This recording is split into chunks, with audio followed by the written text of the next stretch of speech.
मैंने शुरुआत में यहाँ पर छात्रवृत्ति का भी कार्य देखा, इस्टेब्लिशमेंट का भी चार्ज देखा, फिलहाल अभी स्टोर का चार्ज देख रहा हूँ। और डायरेक्टली आप लोग से मेरा कोई भी संपर्क नहीं होने वाला है। अगर भविष्य में किसी भी तरह की आप लोग को दिक्कत आती है तो आप बेझिझक मेरे पास आके मुझसे हेल्प ले सकते हैं, मैं आपकी मदद करने के लिए सक्षम हूँ। ठीक है। नेक्स्ट ऑफिस स्टाफ में मिस्टर छविनाथ जी हैं, कृपया कुछ दो शब्द कहें बच्चों में। आदरणीय प्रधानाचार्य जी एवं समस्त स्टाफ एवं प्यारे बच्चों, मैं छविनाथ राजपूत, मैं कनिष्ठ सहायक के पद पे हमें कार्यरत हूँ 2023 से। आप सबको मैं ओरिएंटेशन प्रोग्राम की शुभकामनाएं देता हूँ और आप लोग अच्छे से पढ़िए और अपना भविष्य उज्जवल करिए। धन्यवाद। बहुत बहुत धन्यवाद सर। अगले जो स्टाफ हैं वो मिस्टर अरुण दीक्षित जी हैं। सर छात्रवृत्ति का चार्ज देख रहे हैं अपनी संस्था में, जो आप लोग की एडमिशन की फाइल है और किसी भी तरह का जो भी काम है वो सर के द्वारा ही देखा जाएगा। तो सर को मैं स्टेज पर आमंत्रित करता हूं और दो चार बातें कहिए आगे बच्चों को। आइए सर, जोरदार तालियां बजाइए।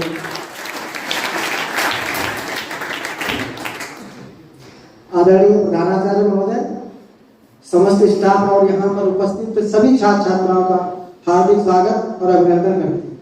मेरा नाम अरुण दीक्षित है और मैं यहाँ जूनियर असिस्टेंट के पद पर कार्यरत हूँ।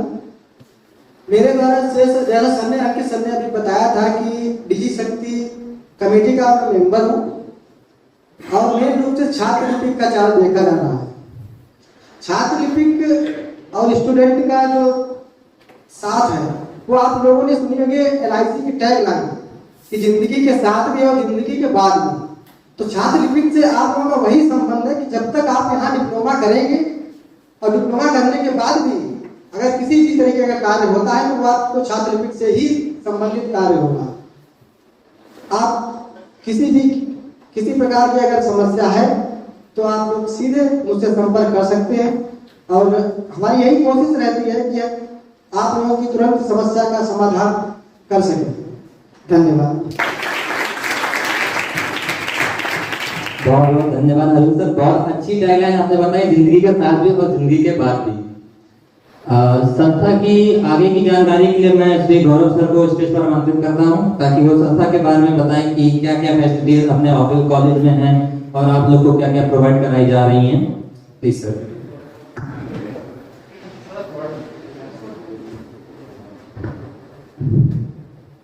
फैसिलिटी ऑफर्ड बाय इंस्टीट्यूट, हमारे कॉलेज में फैसिलिटी क्या क्या है वो हम आपको बताएंगे।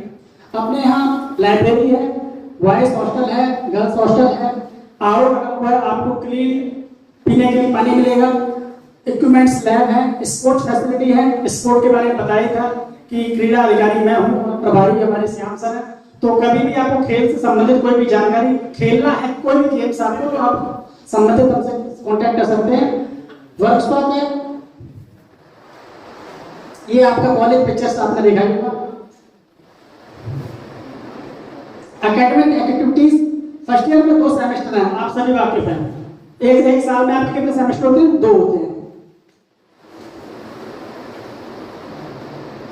एक्स्ट्रा करिकुलर एक्टिविटी आपने यहाँ जैसे 15 अगस्त हुआ, 26 जनवरी हुआ, 2 अक्टूबर हुआ, आप लोग ये थोड़ा दिमाग में रख लीजिए। ऐसा नहीं है कि इनको छुट्टियां रहती, प्रॉपर हमारे यहाँ प्रोग्राम्स होते हैं। ठीक है, तो आपको सभी को जितने भी ये इवेंट्स रहते हैं आपको सभी को उपस्थित रहना अनिवार्य होता है, जिसका लास्ट में आपको 7 मार्क जो भी आपको इंटरनल मार्क्स दिए जाते हैं उस पर आपका इफेक्ट पड़ता है।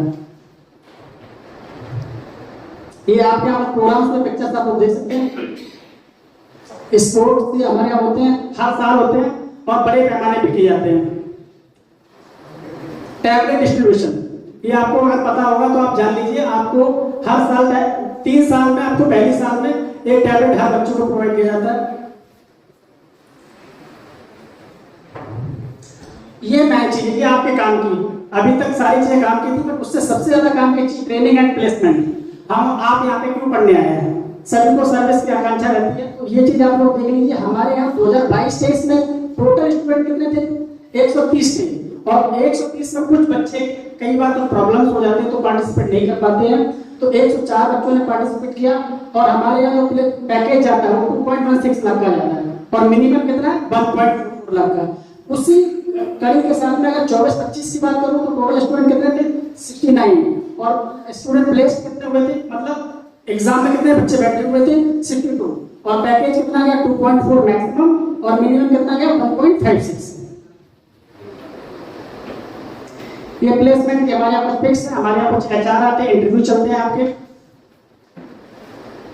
Future scope after completing 3 years diploma, आप 3 साल का जब डिप्लोमा कंप्लीट करेंगे तो आपके पास क्या क्या स्कोप होने चाहिए, आप क्या किस किस एरिया में जा सकते हैं, कहाँ जा सकते हैं, क्या आप फुली ट्रेनिंग एंड प्लेसमेंट पे डिपेंड है या कुछ और भी कर सकते हैं, तो उसी के बारे में आपको बताना चाहूंगा।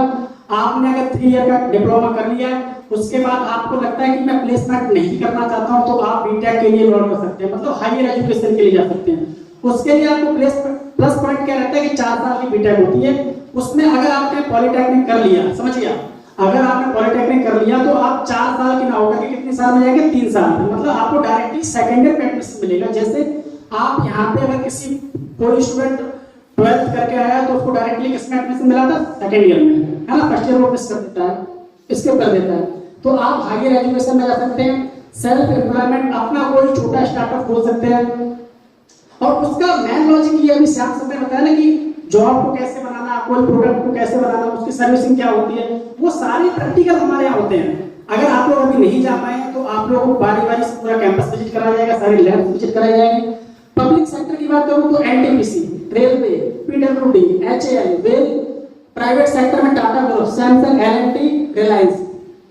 तो आप ऐसा नहीं है कि पढ़ाई के साथ साथ तैयारी भी कर सकते हैं। आपने सबने सुना होगा जैसे एक पोस्ट बड़ा पॉपुलर होती है यूपीपीसीएल में, जेई साहब हम बोलते हैं जिसको, वो किससे बनते हैं, आपने इलेक्ट्रिकल में अगर 3 ईयर का डिप्लोमा कर रखा है, साथ ही साथ आप पढ़ाई भी करते हैं, तो आफ्टर कंप्लीशन ऑफ डिप्लोमा आप एग्जाम देंगे और आप यूपीपीसीएल में जेई के तौर पे सिलेक्ट हो सकते हैं।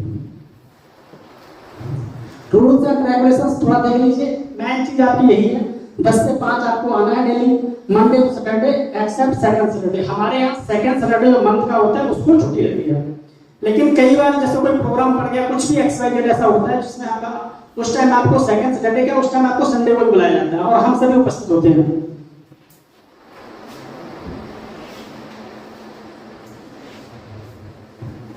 अभी आपको किसी को